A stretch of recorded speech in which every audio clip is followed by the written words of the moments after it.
At 3 a.m., my own son broke down my house's back door, assuming I was away on vacation. He stood before my safe while his wife whispered, "Enter the code, 2834. I was on the stairs in the dark when a voice suddenly announced, "Police will arrive in 3 minutes." When they saw who had spoken, they were left completely speechless. What followed changed our lives forever. Before you continue, please subscribe to the channel and comment what time it is in your region right now. The back door was still intact when I left for Salem 3 days ago. I know this because I always double-check. That's not paranoia. That's just what 67 years of paying for things yourself does to you. You pick up on the details. You notice when they shift. I'm Raymond Holloway. I live at 2847 Southeast Hawthorne Boulevard in Portland, Oregon, in a 2-story house I bought back in 1991 and have been renovating one room at a time ever since. I'm a certified general appraiser, mostly for commercial properties. I look at buildings for a living and determine their worth. Turns out that skill follows you home. I'd been in Salem for a property assessment that got canceled at 9 p.m. The client had a family emergency. Could we reschedule? Of course we could. So I drove back that same night instead of waiting until morning. The highway was empty, and I had a thermos of coffee that had gone cold somewhere around Wilsonville. I wasn't thinking about anything in particular. That was my first mistake, thinking about nothing. I pulled into my driveway at 3:09 in the morning. The street was utterly quiet. No cars moving, no porch lights, just the orange glow of the street lamps reflecting off the wet pavement. Portland in October is mostly wet pavement. I'd parked in that same spot for 34 years and could do it half asleep, which was roughly my state. No lights visible from outside. I unlocked the front door, stepped into the hallway, set down my bag, shrugged off my coat, and heard a sound from the back of the house, a drawer sliding shut. I stopped breathing. It came from my study. The room at the end of the hall on the ground floor, where I keep my filing cabinet, my desk, and the safe, a Gardol 1812 floor model, 31 inches tall, bolted through the carpet to the subfloor. The one I had installed 11 years ago after a break-in on our block. I didn't turn on a light. I didn't call out. I just stood in the hallway in my coat and listened. I could hear 2 people, low voices, almost inaudible, and then a woman's voice, barely above a whisper, "Try it again." 2834, slowly. I knew that voice. I moved toward the staircase, not toward the study. I don't know exactly why. Instinct, maybe, or just the old habit of taking the high ground before doing anything else. I climbed 3 steps. From there, I could see the strip of light under the study door and the shadow of someone moving behind it. The woman's voice again, "It's not working. Are you sure it's 2834? And a man's voice, lower, tighter, "That's what I wrote down. Just give me a second."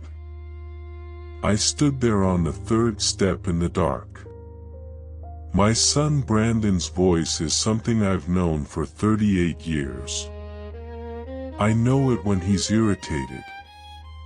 I know it when he's lying. I know the specific flatness it gets when he's doing something he doesn't want to think too hard about. I knew it right then. His wife, Tara, was with him. Tara, who has a law degree she stopped using and a talent for making complicated things sound simple. They'd been married 6 years. I'd always thought she was sharp. That night, I was starting to understand exactly how sharp. I did not move. I just stood there, watching the shadow shift under the door, listening to my daughter-in-law whisper my safe's combination to my son inside my house at 3:12 in the morning. And then the smart speaker on my desk, a small device I'd set up 8 months ago for motion-triggered security alerts, did what it was programmed to do. The mechanical voice filled the room clearly enough to hear through the door. Alert. Motion detected. Police have been notified.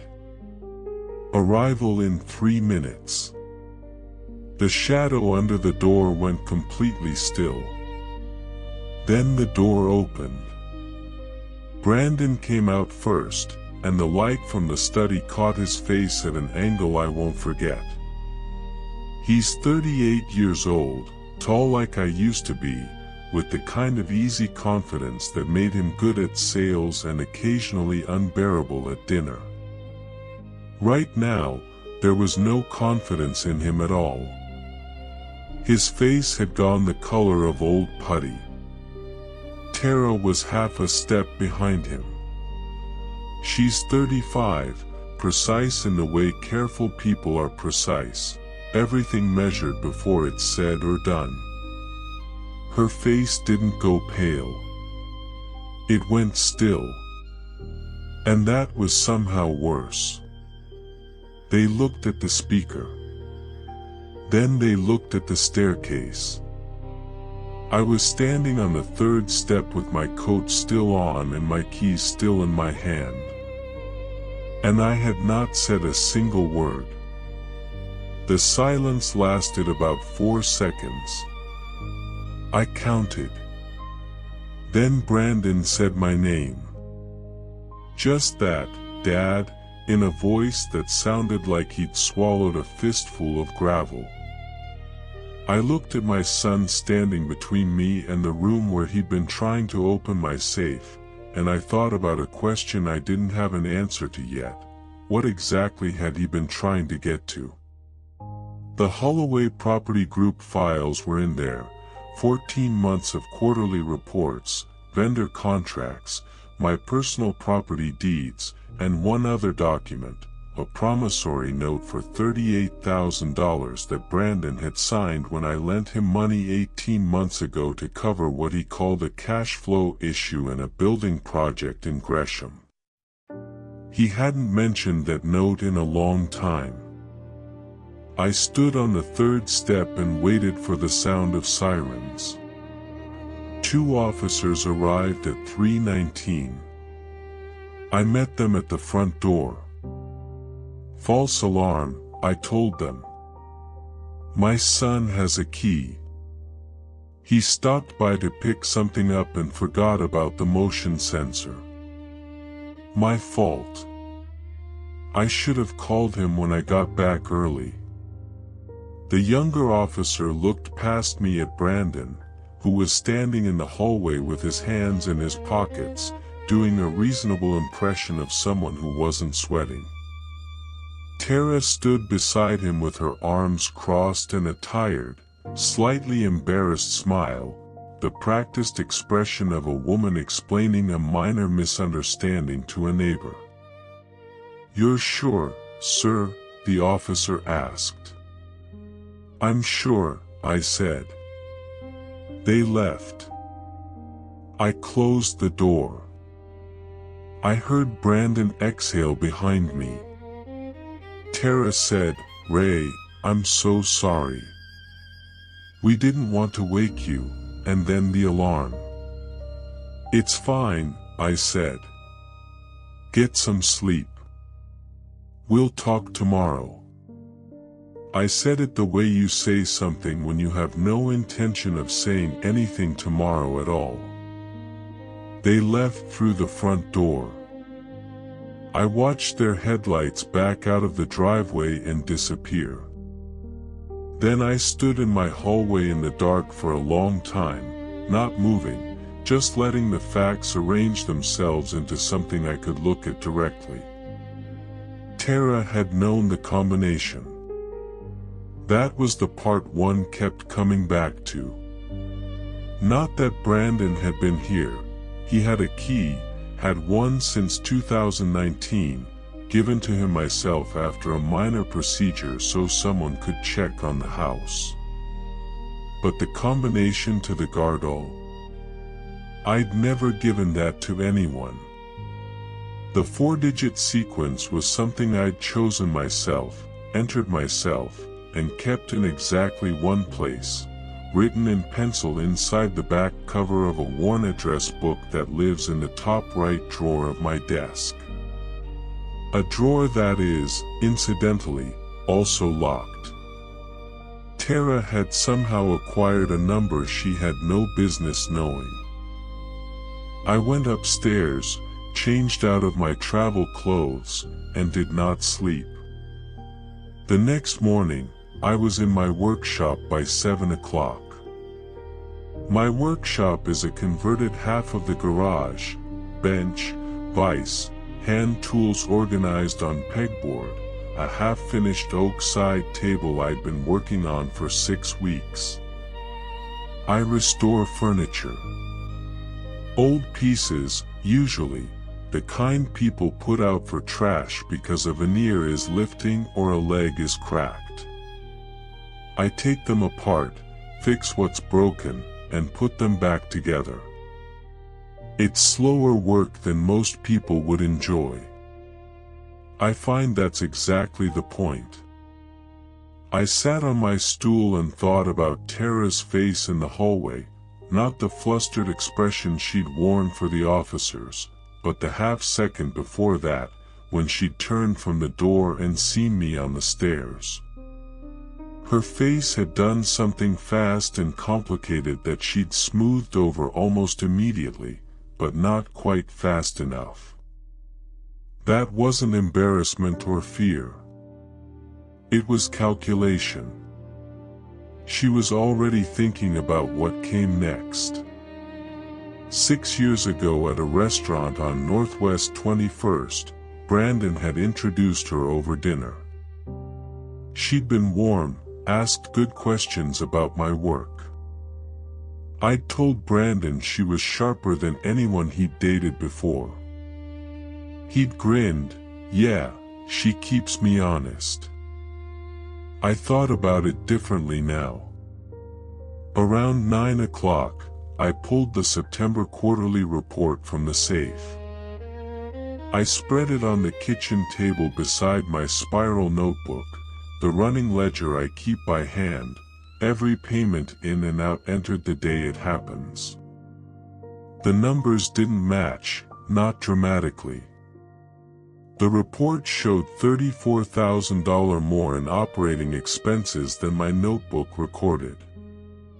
A line item for consulting services, Q3, that I had no memory of approving. I called Sandra, our bookkeeper, at 9:15. The September quarterly, I said, the consulting line. What vendor is that? Clicking. Carroll Consulting. First payment was August 2024. I don't recognize them. Ray, you signed the authorization forms dated July 18, 2024. On July 18, 2024, I was in Bend, Oregon, at a 3-day appraiser's seminar. Hotel receipt, badge, mileage log, all in my cabinet. Scan it and email it to me, I said. It arrived in 8 minutes. I opened the attachment.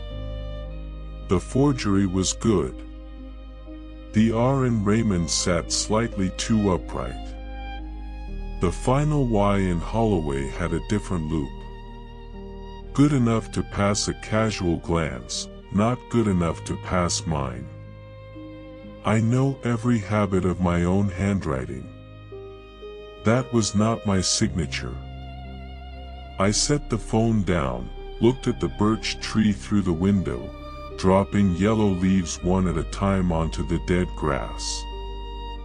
Thought about Tara's certain, unhesitating voice whispering 2834, her law degree, her habit of reading contracts line by line, the way she moved through every room like she was already measuring it. She hadn't guessed that combination, she had found it. Inside my desk drawer, inside my house. 14 months of payments, a vendor name built from her maiden name, a safe they'd been working on at 3 o'clock in the morning, and somewhere underneath all of it, Brandon's promissory note, $38,000, his signature, 18 months old and never once mentioned since.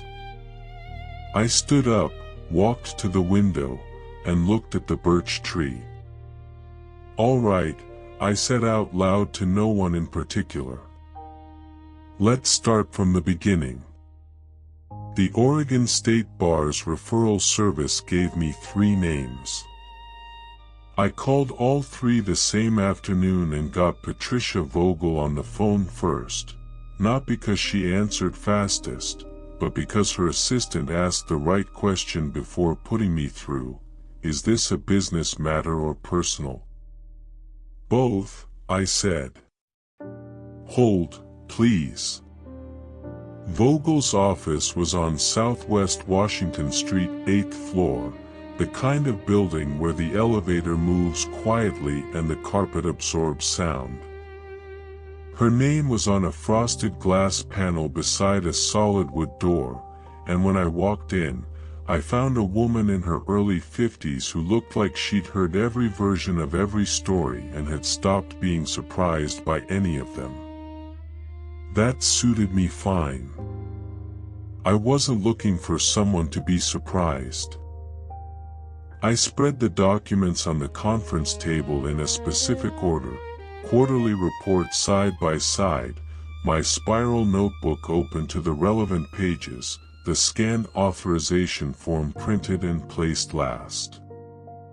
I let her read without interrupting. She picked up the authorization form and held it at an angle to the light. The signature is forged, she said, not a question. I was in Bend when this was supposedly signed. She set it down. Documentation. Hotel receipt, conference badge, mileage log, and a signed check-in sheet from the seminar registration table. She looked at me over the top of her reading glasses for a moment. 14 months of payments, all approved with your signature. All forged. She nodded slowly, tapping a pen against the edge of the table, not nervous, just thinking. Mr. Holloway, the forgery itself gives us grounds, but here's the problem. If your son has access to company accounts and feels pressure coming, he can start moving assets before we can file an injunction. Money that's transferred to a third party is significantly harder to recover, especially if it crosses state lines. How long do we need? 2 to 3 weeks to assemble a proper filing, but first I want an independent CPA to run a complete audit, not the bookkeeper who's been processing these invoices, someone with no prior relationship to the company. I agreed.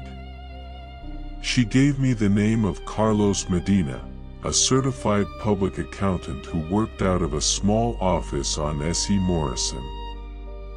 I called him from the parking garage on my way out and scheduled a meeting for the following morning. That left one more item on my list. I found Daniel Shaw through a licensed private investigator directory, not a referral, not a recommendation, just a name with credentials and a clean record with the Oregon Department of Public Safety Standards and Training.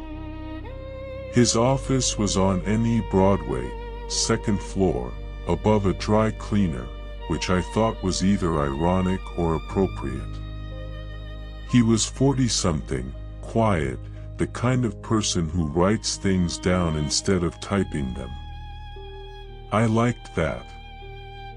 I told him what I needed: current financial activity associated with Brandon Holloway and Tara Holloway, specifically any accounts, entities, or transfers not visible in the Holloway Property Group records. I gave him 2 weeks. Standard rate is $95 per hour plus documented expenses, Shaw said. I'll send you a contract. Fine, I said. And Mr. Shaw, I need this done quietly. Nobody knows you're working. He looked at me with the flat patience of a man who'd heard that request many times. That's the standard arrangement, Mr. Holloway. I drove home through rush hour traffic on Burnside, thinking about Brandon. We had worked together for 9 years, him handling client relationships and leasing negotiations while I managed valuations and the legal structure. It had worked because he was good with people in a way I was never naturally gifted at. He could walk into a room of strangers and within 20 minutes make 3 of them feel like old friends. I had told him that was a gift. I was now beginning to wonder if I'd meant it as a compliment. The following Monday, I went into the office as usual, Suite 302 at 412 Northwest 5th Avenue. 3 rooms, a small reception area, 2 private offices. Brandon was already at his desk when I arrived, jacket on, coffee in hand, phone to his ear. He raised a hand when I walked past his open door. I raised mine back. Same as any other morning. I sat at my desk and opened my email. Somewhere across the building, my son was conducting business using a company that was partly funded by money he had quietly stolen from it, and he had no idea that I knew. There's a specific kind of awareness that comes from watching someone who doesn't know they're being watched. Every movement becomes interesting. The way Brandon laughed a little too easily on client calls. The way Tara had mentioned at a dinner 6 weeks earlier that they were thinking about finally doing something with the kitchen, a kitchen in a house they'd bought 3 years ago for $640,000. The way neither of them had ever asked me directly how the quarterly figures looked. They hadn't asked because they already knew, and they knew because one of them had been reading my files. I was in the middle of reviewing a valuation report for a warehouse property in Tigard when my phone buzzed with a message from a number I didn't recognize. Then I remembered Shaw had said he'd contact me from a work line, not his personal cell. The message had 4 words and a period. They have a lawyer already working. I read it twice, set the phone face down on my desk, looked at the ceiling for approximately 3 seconds. Then I picked up the phone and typed back, "Keep going." Carlos Medina was methodical in a way that made me feel like I was watching a surgeon work. His office on S.E. Morrison was spare, 2 monitors, a single filing cabinet, a whiteboard with columns of numbers I didn't ask about. He didn't use pleasantries and didn't waste time explaining things I already understood. I respected that. I gave him access to the company's full financial records, all bank statements, invoice logs, vendor contracts, and quarterly reports from August 2024 through the present. He said 2 weeks. He meant it. In the meantime, I did what I was good at. I went to work. Every morning, I drove to the office on Northwest 5th Avenue. I reviewed properties. I took calls. I talked to Brandon about a potential new client in Lake Oswego, a landlord looking to lease 3 retail spaces, and gave him my honest opinion about the asking price. He wrote it down and nodded like he always did. We had coffee in the break room on Thursday. He told me Tara was thinking of taking a ceramics class. I told him that sounded nice. It did not sound nice. What it sounded like to the part of my brain that had been running quietly in the background for 2 weeks was a woman who was relaxed, comfortable, confident that whatever she and Brandon had been doing was still working, still invisible, still safe. That Friday afternoon, I got the first call from Shaw. He'd found Carroll Consulting LLC in the Oregon Secretary of State Business Registry. Registered 14 months ago. Sole member listed, Tara Holloway, using her maiden name, Tara Carroll. Registered agent, a legal services company that handles incorporations for a flat fee and asks no questions. Principal address, a UPS store mailbox on S.E. Hawthorne, less than 6 blocks from my house. Less than 6 blocks from my house. I sat with that for a moment. Is there a bank account associated with the LLC? I asked. Business checking account at a credit union in Beaverton, opened 14 months ago. Monthly deposits consistent with the invoice amounts in your company records. The account currently holds $14,200. So they hadn't moved it yet. I noted that. What else? Still working on it. Give me a few more days. I let Vogel know what Shaw had found. She added it to the file and began drafting the court filing, a petition to void the forged authorization documents under Oregon revised statutes, and a motion to freeze the Carroll Consulting account pending investigation. She was careful and deliberate, and she cautioned me twice not to contact Brandon or Tara directly about any of this. I had no intention of doing that. The audit results came in on a Wednesday afternoon, 12 days after Medina had started. He called and asked if I could come in that day. I cleared my afternoon and drove to S.E. Morrison. He had the whiteboard covered in columns, 14 months, 19 separate invoices.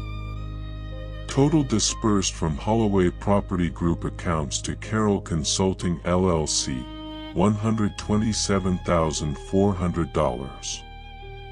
Every invoice described strategic consulting services with no deliverables, no contracts, no meeting records. Every invoice had been approved with my signature on a standard authorization form. Every signature was forged. Whoever did this was careful, Medina said. They used the same invoice template as your legitimate vendors. Same font, same layout. The amounts were large enough to matter but small enough, individually, not to trigger a second look. They knew the approval threshold, I said. They knew the entire process. I drove home and spent the evening in the workshop. The oak side table was nearly finished. I was at the sanding stage, working down through grits until the surface was smooth enough to reflect light evenly. It's the part of a restoration that most people would skip, but the finish only holds if the surface underneath is right. Brandon had spent 9 years watching how I ran the company. He knew the vendors, the authorization forms, the filing system, which drawers stayed locked. He had absorbed all of it, not because he was thorough, but because he was preparing to use it. And Tara had known the combination. That meant she'd been in my desk, in my house, going through things that weren't hers. Probably on a Tuesday afternoon while I was out appraising a property. And she was supposedly at a ceramics class. The court filing went in on a Thursday morning. Vogel confirmed it by text, petition filed.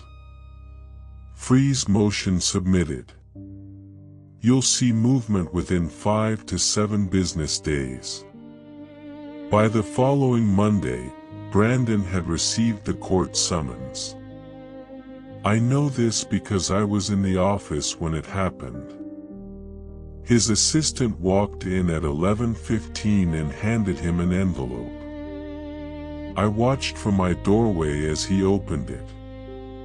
His expression did the thing faces do when something confirms a fear you've been trying not to have, a quick tightening around the eyes, then deliberate stillness. He looked up and found me watching.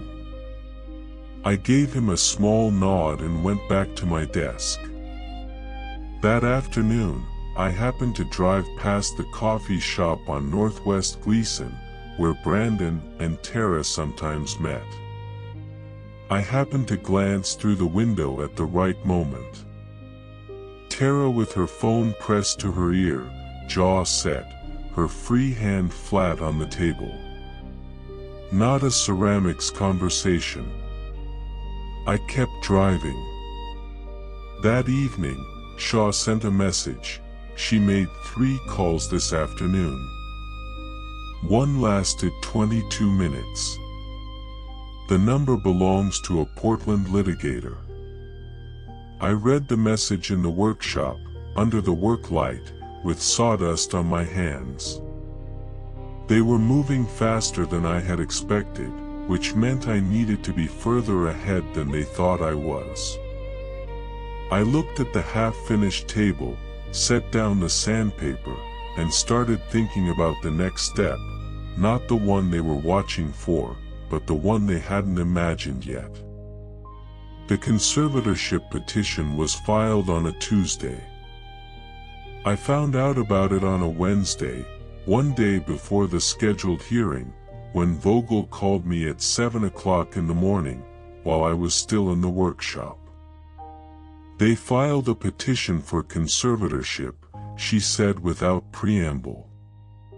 Hearing is set for tomorrow at 9 o'clock. Multnomah County Circuit Court, Judge Ellen Ferris. I set down the chisel I'd been holding. On what grounds? Alleged cognitive decline. They're citing the night you returned from Salem, framing it as a disoriented elderly man wandering his own home in the middle of the night. They also have a neighbor willing to testify that she's observed you exhibit confused behavior on multiple occasions. I looked at the half-finished table in front of me. I thought about the neighbor, a woman named Carol who lived 3 doors down and had always seemed perfectly friendly whenever we talked over the fence. Apparently, she had a different definition of friendly than I did. And if it's granted? I asked. A conservator would be appointed to oversee your financial decisions. Depending on the judge and what they argue, that could include your interest in Holloway Property Group. I understood immediately. If a conservator took over my business decisions, Brandon could potentially position himself, or one of his people, as the administrator. It was the most direct route to the company assets they hadn't been able to reach through the safe. Patricia, I said, 3 weeks ago, on your advice, I went to see a doctor, a neuropsychologist. I had a full cognitive assessment done. A short pause. Why? Because when someone starts forging your signature on company documents, it seems like a reasonable time to document that your mind is working exactly as it should. Another pause, longer this time.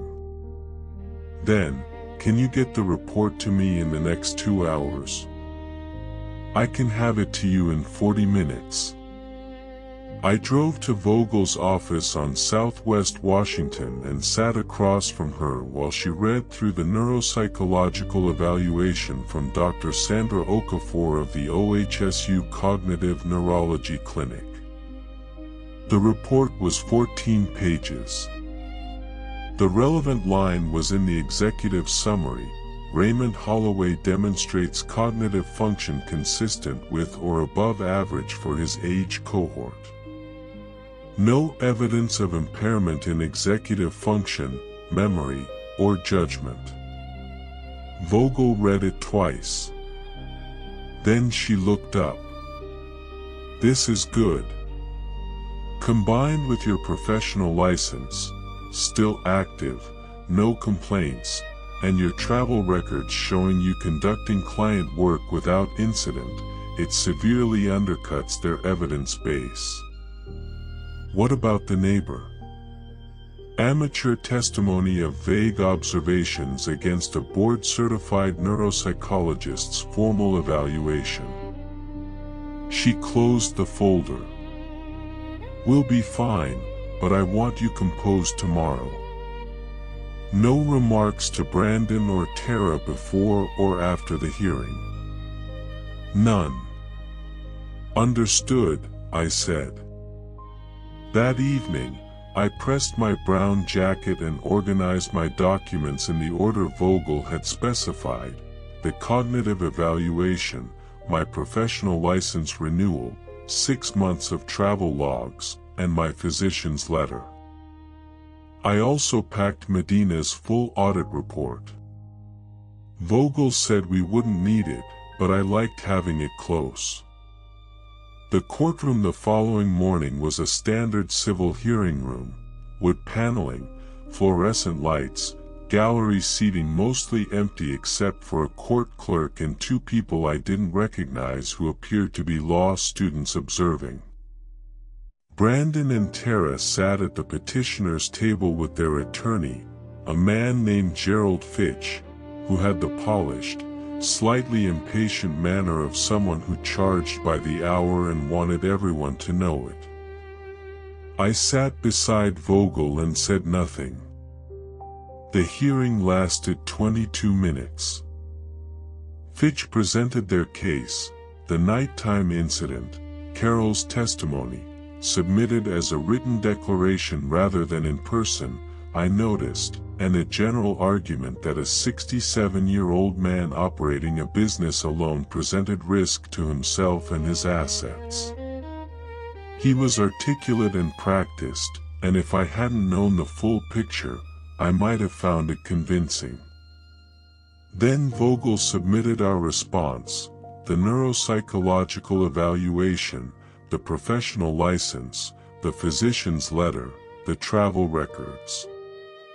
She pointed out that the nighttime incident in question involved the subject, me, correctly identifying 2 individuals attempting to access his safe without his knowledge, contacting emergency services appropriately via his security system, and making a calm and deliberate decision about how to handle the situation. She suggested this was not the behavior of a man in cognitive decline. Judge Ferris studied the evaluation for about 90 seconds. Then she denied the petition. I stood, gathered my folder, and buttoned my jacket. Brandon was on the other side of the room with his hands at his sides, the expression of a man who just realized the card he'd been saving wasn't the right one. Tara stood absolutely still beside him. Her face had gone completely neutral. That, I'd learned, was the most dangerous thing her face could do. I passed them in the aisle and stopped. I looked at my son and said quietly, the only thing I had for him, next time, prepare better. I walked out without looking back. Shaw was waiting in the parking structure on Southwest 4th, leaning against the side of his car with a manila folder in one hand and his key fob in the other. He had the expression of a man who had information he considered important. "Nice morning?" he asked. "Productive," I said. "What's in the folder?" He handed it to me. Brandon's financial history outside the company. "I think you'll want to read it." I opened the folder in the gray concrete light of the parking garage and started reading. By the third page, I had a much clearer picture of why my son had needed $127,400 badly enough to steal it from his own father. The folder Shaw handed me told a story I hadn't known I was missing. A building project in Gresham, commercial renovation, mixed-use development. The kind of thing that looks solid on paper until you realize the projections were built on permits that hadn't been fully approved, and a contractor who left the state in June. Brandon had been one of 3 private investors. The project collapsed in August.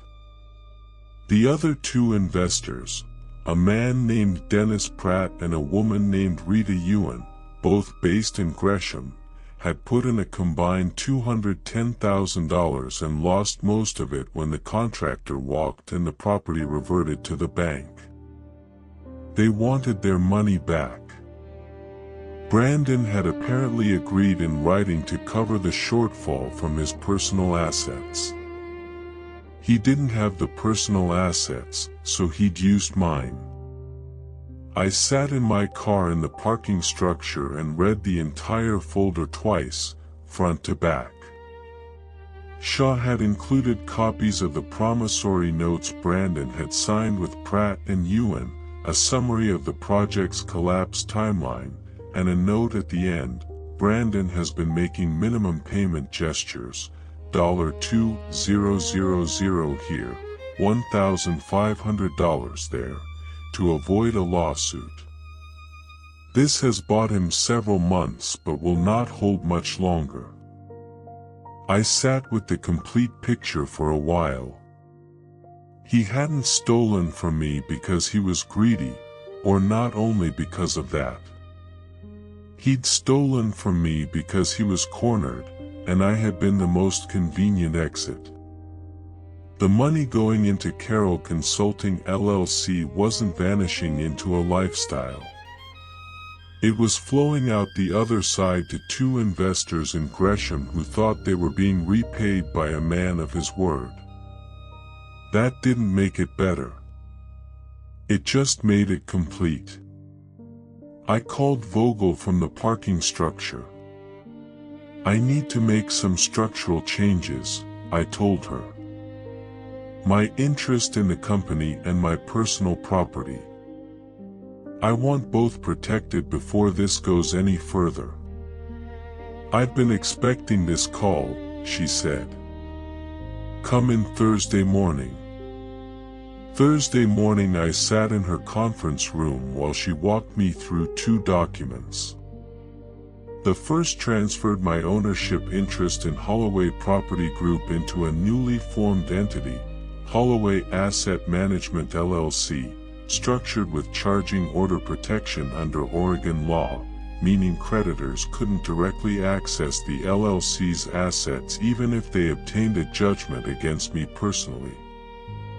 The second was a revocable living trust into which I transferred the deed to 2847 Southeast Hawthorne Boulevard and my 2 personal investment properties in the Irvington neighborhood. I signed both sets of documents at 11:45. Brandon and Tara didn't know any of this was happening. They were still focused on the conservatorship, which had been denied, and the court filing challenging the forged signatures, which was working its way through the system. As far as they knew, the board was the same board it had been a month ago.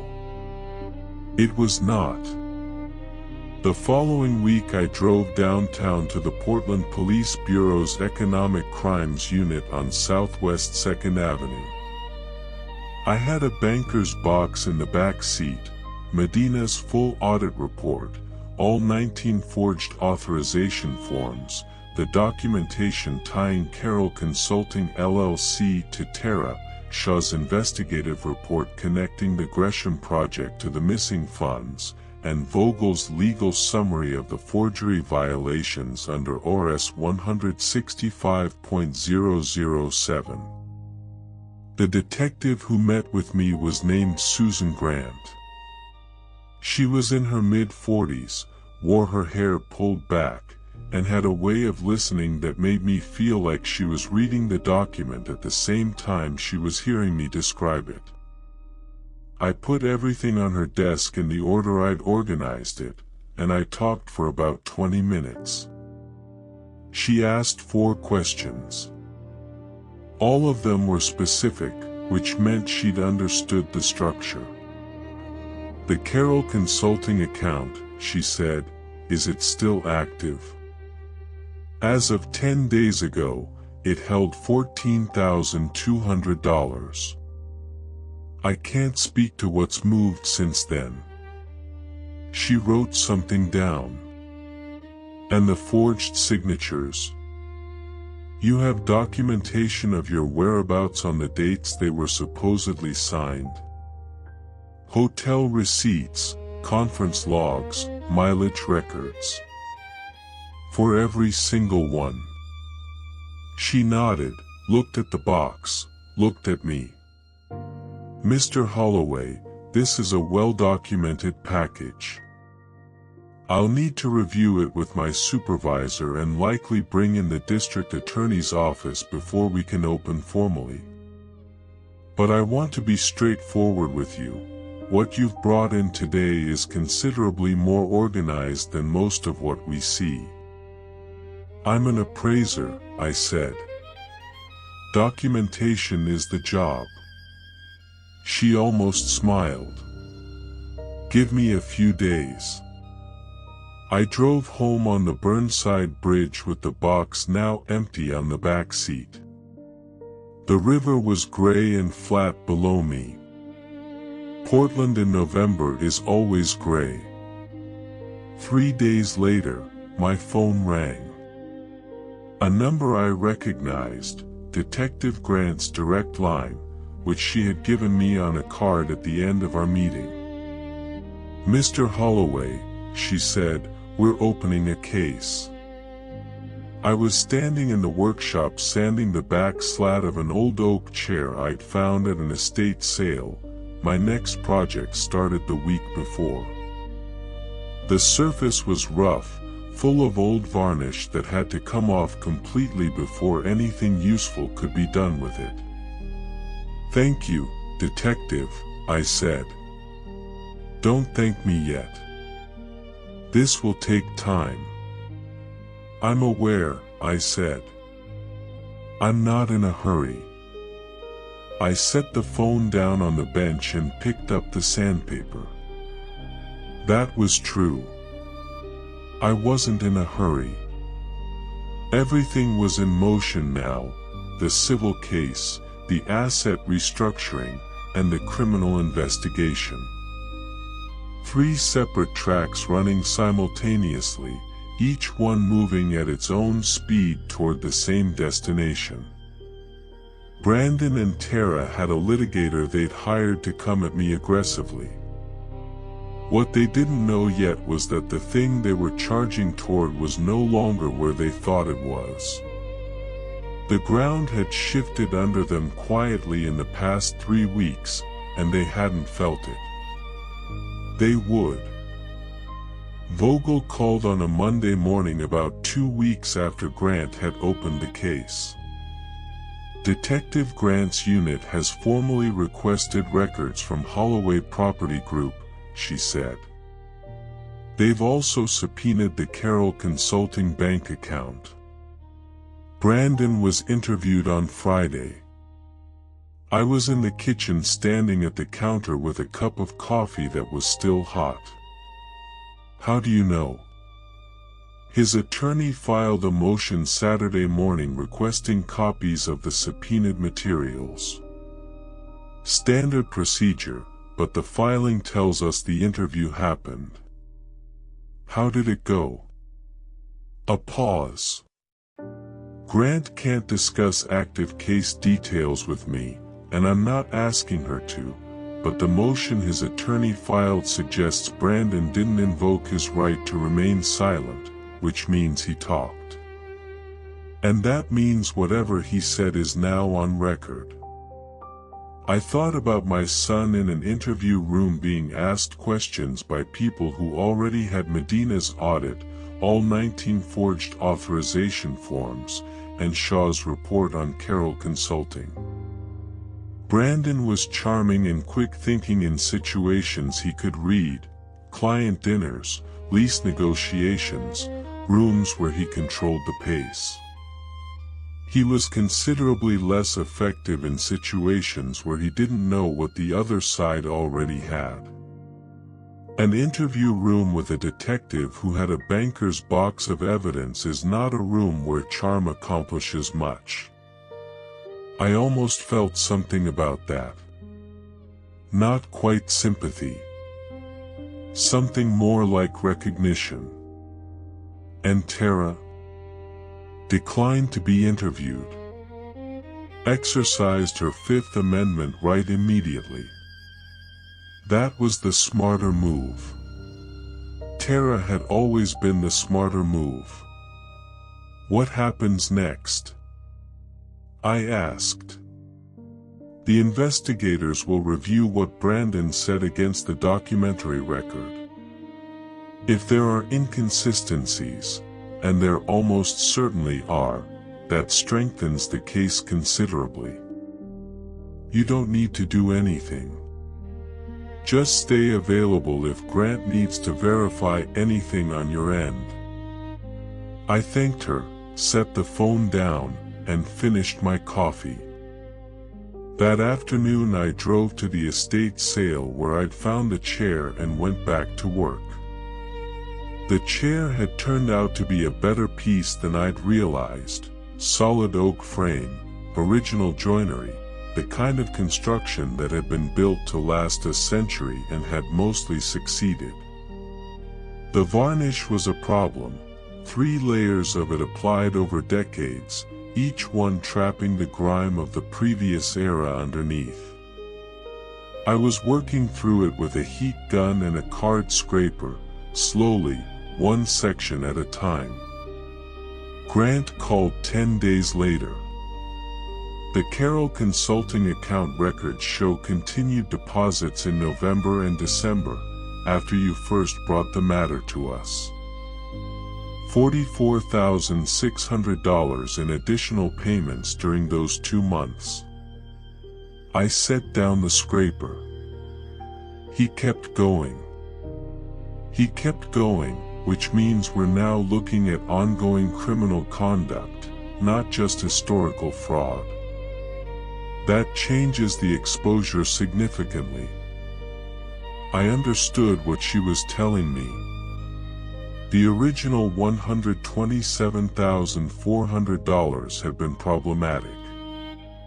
The additional $44,600, transferred after Brandon had received a court summons, after he knew I was aware, after he had every reason to stop, transformed the picture entirely. It wasn't impulsive theft born of desperation. It was a sustained decision made repeatedly with full knowledge of the risk. Has his attorney been notified? I asked. That's the next step. I expect formal charges to be filed within 2 weeks. I thanked her and sat for a while in the workshop, in the quiet, with the heat gun cooling beside me and the stripped section of chair back gleaming pale in the work light. Brandon had kept running the scheme while under active investigation, while facing a civil lawsuit from Vogel's court filing, while knowing that I knew. It was the kind of decision that only made sense if he genuinely believed there was still a way out, that the money could be replaced, that something could be arranged, that it would somehow resolve itself if he just kept moving. I recognized that thinking. I'd seen it in property owners who kept renting a building they knew had foundation problems. Collecting rent while the cracks spread, telling themselves they'd fix it next quarter. The foundation always wins in the end. 2 weeks later, Vogel called on a Thursday afternoon. Brandon has been formally charged, she said. Forgery in the first degree under ORS 165.007 and theft in the first degree under ORS 164.015. The theft charge carries a potential sentence of up to 10 years. I was at my workbench. The chair's back slats were clean now, bare wood, even grain, ready for the next stage. And Tara? Not yet. The investigation into her role is ongoing. Given her use of Fifth Amendment rights and the indirect nature of her involvement through the LLC, it's more complex. I sat with that. Then I said, what does Brandon's attorney do now? Negotiate, Vogel said simply. That's almost certainly what comes next. I set the phone on the bench, looked at the chair, and picked up a sheet of medium grit sandpaper. There was still work to do. The news that Brandon had been charged moved in concentric circles, the way news does in a small professional community. I heard about it first from Vogel, then from Sandra the bookkeeper, who called to ask cautiously if the company was still operating, then from a commercial property contact in Lake Oswego who'd heard something from someone and wanted to know if I needed anything. I told Sandra, yes, operations are unchanged. I told the contact in Lake Oswego, I appreciate the call. Within the week, Dennis Pratt and Rita Ewan, the two Gresham investors from Shaw's folder, filed a civil suit against Brandon for $210,000 in Multnomah County Circuit Court. Shaw had noted they were running out of patience. Apparently, they'd been watching the criminal case news and decided the moment had arrived.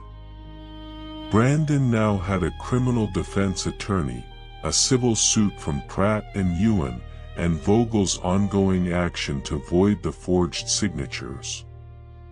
3 separate legal fronts, each requiring time and money he no longer had access to. Tara moved first. Vogel notified me on a Tuesday. Tara had approached the district attorney's office through her own attorney, offering to provide information about the Carroll consulting operation in exchange for immunity from prosecution. The offer was made quietly, without Brandon's knowledge, or so her attorney implied. I read Vogel's message twice. 6 years of marriage, and she'd offered to hand him to the investigators at the first sign the walls were closing in. I didn't find that surprising. I found it clarifying. It told me exactly what the partnership between them had always been built on, not loyalty, but mutual usefulness. The moment the usefulness ended, so did the arrangement. The DA's office declined the immunity offer. They already had the Carroll Consulting account records, the LLC registration in Tara's maiden name, the 19 forged invoices, and a transaction timeline showing her involvement from the very first payment in August 2024. What she could tell them wasn't worth what she was asking for in return. She wasn't a witness who could unlock the case. She was a second defendant trying to buy her way out of it. Her attorney filed a motion to dismiss the investigation into her conduct. The motion cited lack of direct evidence of intent. It went nowhere. Medina's audit had documented everything with the kind of precision that left very little room for competing interpretations. I heard about the failed immunity attempt from Vogel on a Wednesday afternoon. I was at my workbench when she called, and I remember setting down the heat gun and just standing there for a moment. So she's still facing charges? I asked. The investigation into her is ongoing. Given that she registered the LLC, opened the account, and received the funds, the DA's office considers her a principal, not an accessory. And Brandon? His attorney is almost certainly in discussions with the prosecutor's office about a plea arrangement. With the additional $44,600 in November and December and the forgery counts on top of the theft, the combined exposure is significant. A plea is his best option. I thanked her and went back to the chair. I spent that week at Vogel's office on Southwest Washington Street in the conference room I'd sat in for the first time 2 months ago. The table was covered again, this time with the dissolution documents for Holloway Property Group. The entity has operated under this name for how long? Vogel asked, not because she didn't know it was in the file, but because she was thorough. Since 1996, I said. I founded it. Brandon joined as a co-manager in 2016. She nodded. With the criminal charges filed and the forged authorizations voided by the court, you have full grounds to dissolve the partnership structure. The assets transfer to Holloway Asset Management LLC, which you already control exclusively. We file the dissolution with the Secretary of State, notify the relevant parties, and the process is complete. How long? 10 business days for the dissolution to finalize. The asset transfer is simultaneous. I looked at the documents on the table. 29 years. That was how long the name Holloway Property Group had existed. It had been there before Brandon joined it, and it had, apparently, needed to outlast him. I signed the dissolution paperwork at 2:15 in the afternoon. Vogel witnessed it, and her assistant notarized it. I drove home on the Burnside Bridge again, the same route I'd taken after delivering the evidence box to Detective Grant. The river was the same gray it always was in December. That evening, I was in the workshop applying the first coat of Danish oil to the chair's back slats when my phone rang. An unknown number, but a Portland prefix, not Shaw's work line. I answered. Silence for 2 or 3 seconds. Then Brandon's voice, quieter than I'd ever heard it, "Dad." I held the phone and looked at the strip of wood I'd been oiling, smooth and even, the grain finally visible after everything that had been layered over it. I said nothing. Brandon said nothing for another few seconds, then, I wanted to. He stopped. Whatever he'd been planning to say didn't arrive. The silence lasted long enough that I could hear him breathing on the other end. The workshop was quiet around me. The oilcloth was going dry in my hand. I pressed the button to end the call. Set the phone back on the bench, picked up the oilcloth. There was a second coat to apply, and the wood needed time between coats. That was the part most people rushed.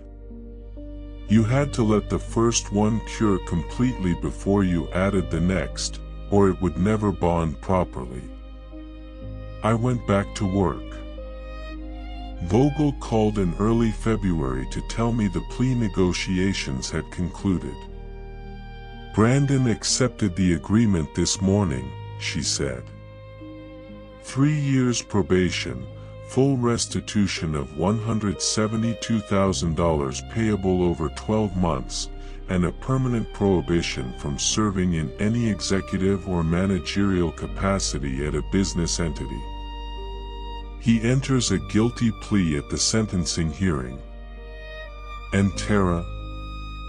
She'll be sentenced separately, same hearing. 18 months probation, $28,000 fine. Her attorney negotiated the probation in exchange for her not contesting the findings regarding Carroll Consulting. I sat with that for a moment. The $172,000 figure was lower than the $127,400 plus $44,600 figure I knew had moved from the accounts.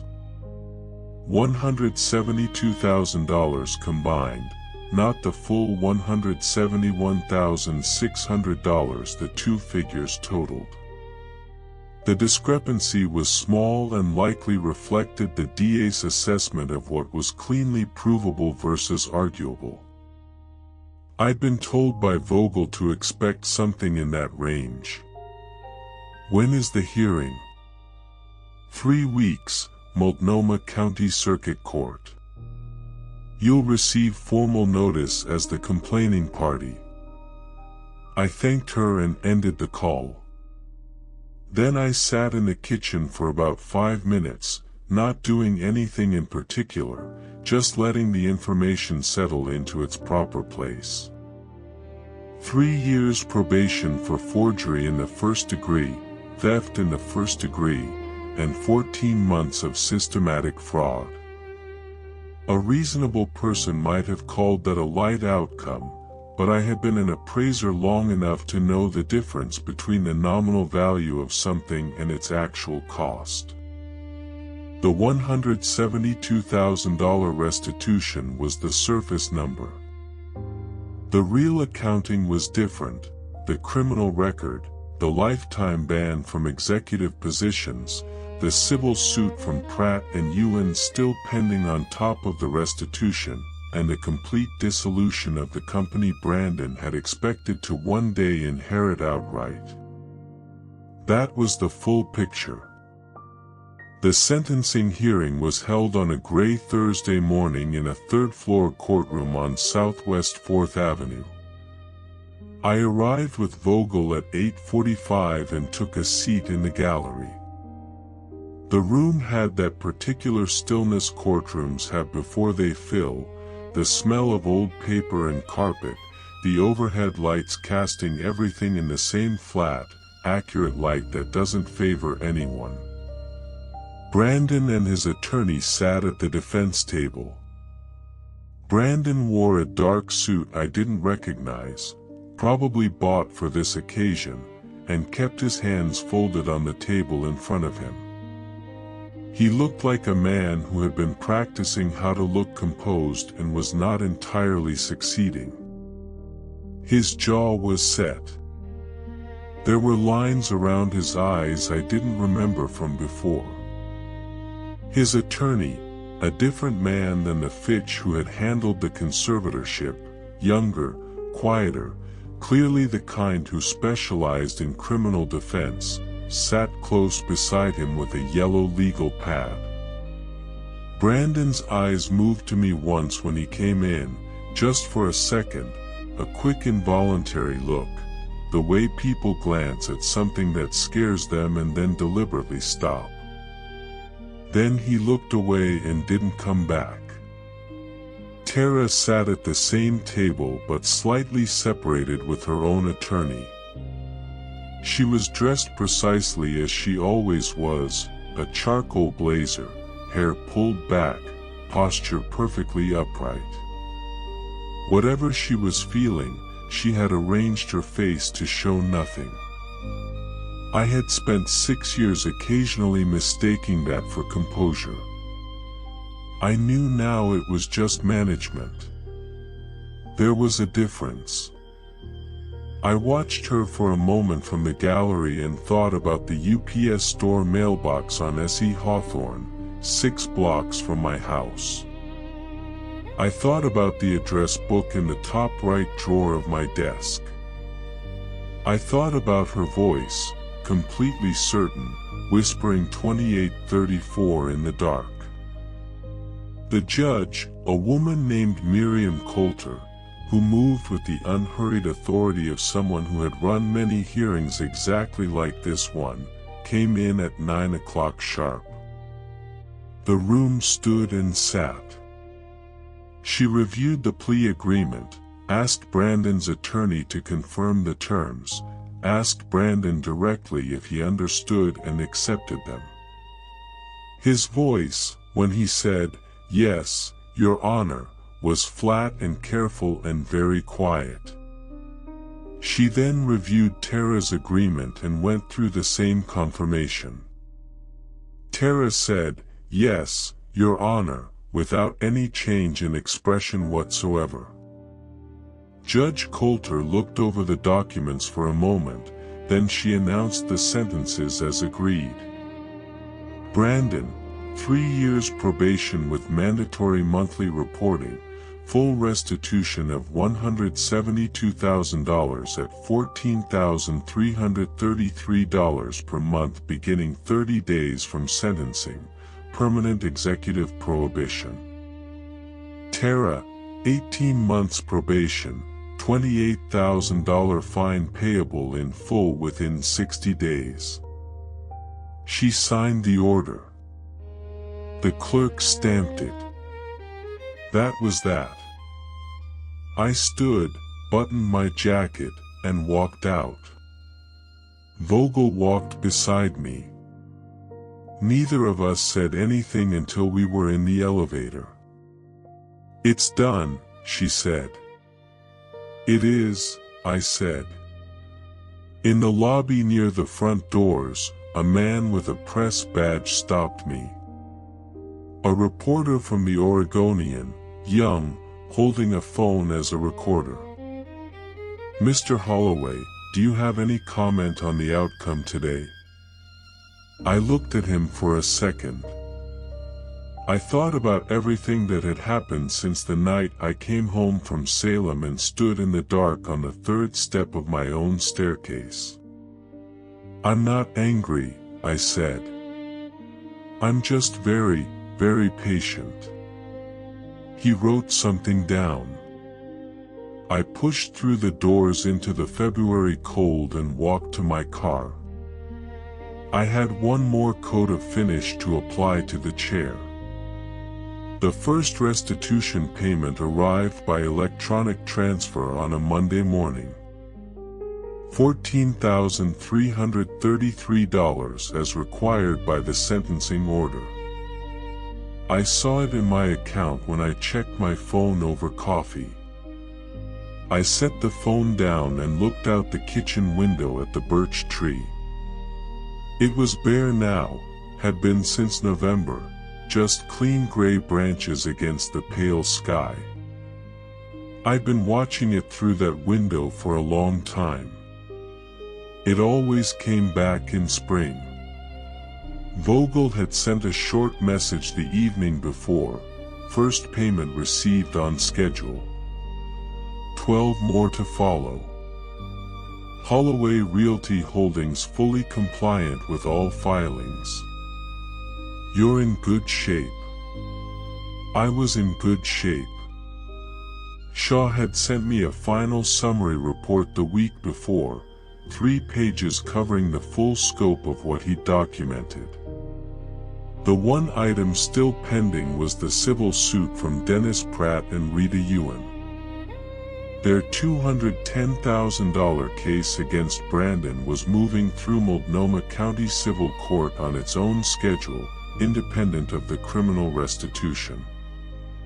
That wasn't my concern to manage. The record was the record. I'd paid Shaw his final invoice and thanked him. He said, as he had at every stage, that it was the standard arrangement. I believed he meant that, and I respected it. Holloway Realty Holdings LLC, the name I'd registered through Vogel in January, had 3 signed lease agreements in the Pearl District, a small architecture firm on the 2nd floor of a building I'd owned outright since 2009, a wine retailer in the ground floor retail space of the same address, and a physical therapy practice 2 blocks over that had transferred cleanly from the Holloway asset management restructuring. Combined monthly income, $8,200, reliable tenants, good leases, multi-year terms.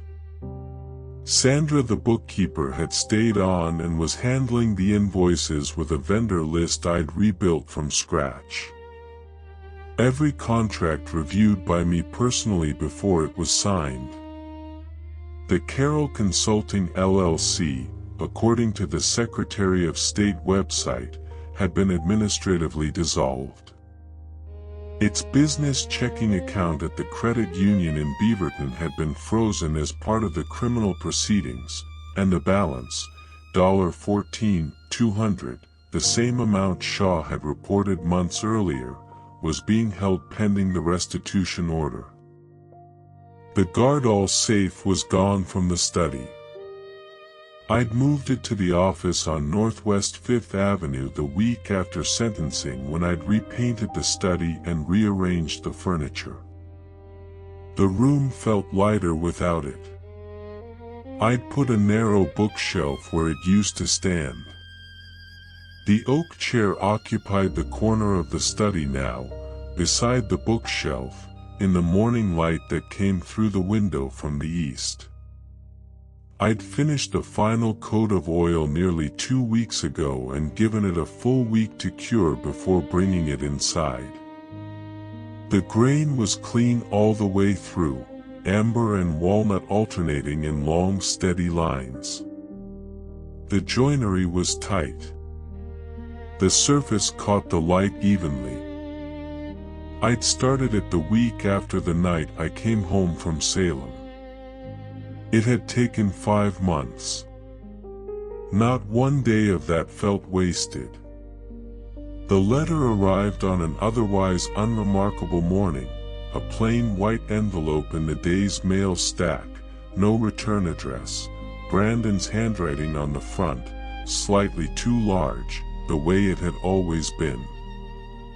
I recognized it before I touched it. I opened it at the kitchen table, standing.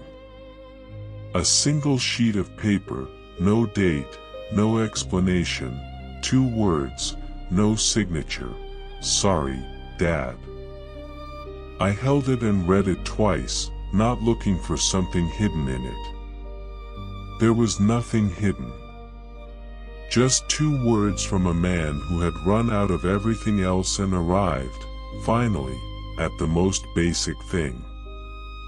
I folded it along the original crease and placed it in the top right drawer of my desk, the same drawer that had held the address book, the same drawer that had been opened without my knowledge, probably on a Tuesday afternoon when I was out appraising a warehouse in Tigard and the house was quiet. I closed the drawer. I didn't lock it.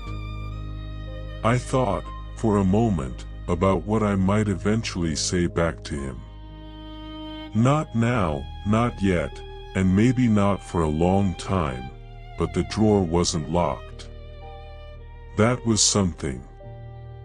I stood up, washed out my coffee cup, put on my jacket. Outside, the birch tree was doing what it did every March, the very first green showing at the tips of the gray branches, tiny buds, barely visible unless you stopped and looked, the kind of thing you'd miss if you were moving too fast. In 2 weeks, the whole tree would be leafed out, and you'd never guess it had stood bare and stripped through the long wet Portland winter, through all the months of rain and flat gray light, patient as anything. I walked out to the workshop. There was a Victorian side table on the bench, mahogany veneer, one leg cracked along a glue joint, the surface clouded with decades of wax. I'd found it at an estate sale in Selwood the previous weekend, the kind of piece that looked like a loss until you looked closely enough to see what was actually underneath. I got out the clamps and the hide glue, set the joint carefully, checked the alignment. It was straight. I had work to do. If you like this story, please like this video, subscribe to the channel, and share your impressions of this story in the comments. To listen to the next story, click on the box on the left. Thank you for watching.